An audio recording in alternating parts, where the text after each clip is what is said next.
ב-99 אנחנו דיברנו כמובן על הנושא המרכזי היה מדינה פלסטינית. כבר אז. מה? כבר אז. מההתחלה, מהאמצע המלחמה עצמה. זה הנושא המרכזי.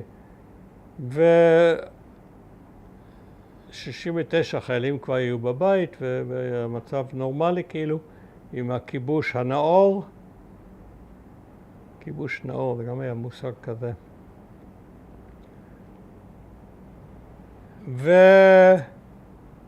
והפסדנו.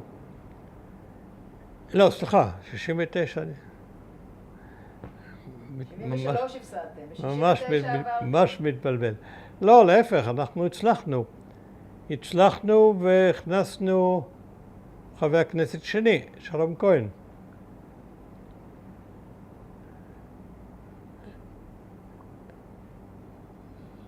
להקדים את הפרק של בדר עופר, ההבדל בין מנדט אחד לשני מנדטים אצלנו היה קטן מאוד. נדמה לי זה 2,000 קולות. למה? ששיטת הבחירות שהייתה נהוגה מראשית המדינה עד אז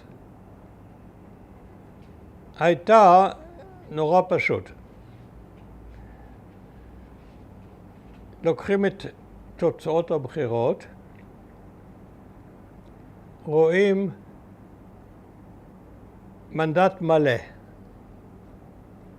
מחכים ל-120, וזה המספר של מנדט מלא, אבל תמיד נשארים בסוף עודפים של אנשים שנגיד מתמלאים, נגיד 95 מקומות, 115 מקומות בכנסת, ונשארים 5 שצריכים לאייש.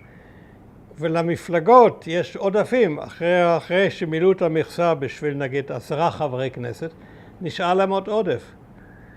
ואז השיטה הייתה מאוד פשוטה, לוקחים את כל העודפים, מי שיש לו העודף הכי גדול מקבל, אחר כך השני, עד שמגיעים ל-120.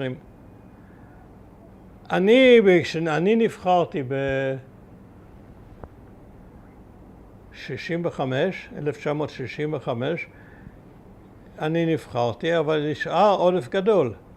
פחות מדי בשביל לקבל מנדט שני, אבל לא הרבה פחות מדי. בפעם השנייה, ב-69, נוספו לנו קולות, כמה אלפים, וזה הספיק בשביל להכניס שני. לנו היה עודף גדול. על סמך העודף הגדול, שלום כהן נכנס. אני יודע, הייתה לי מראש קביעה, נאום בפינלנד. הסכמתי לנאום בפינלנד.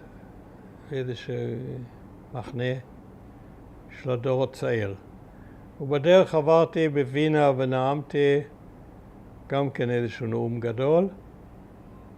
וכשיצאתי מהארץ, אחרי הבחירות כמובן, מיד אחרי הבחירות, לא ידעתי, המנדט השני שלנו התנדנד. והייתי בהלסינקי בלילה קור אימים, שקיבלתי את הידיעה ששלום כהן נכנס לכנסת. מה זה שמחתי, אין גבול בכלל. שתיתי כמויות של אקוואביט רציניות. וחזרתי, והייתה חגיגה ושלום נכנס, והיינו 3.